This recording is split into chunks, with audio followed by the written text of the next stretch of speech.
বিএনপির আহ্বায়ক যুগ্ম আহ্বায়ক সাবেক জেলা আশেপাশে যারা আছেন সবাইকে আমি আমার এই আজকের এই অনুষ্ঠানের পক্ষ থেকে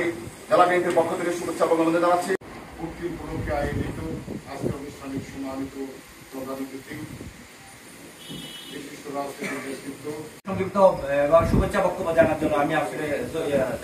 জানাচ্ছি আমাদের বিএনপি নেতা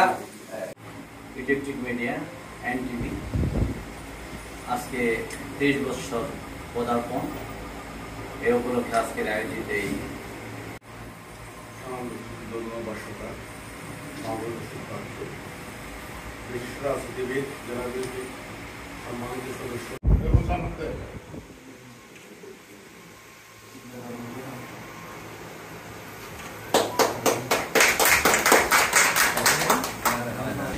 একটু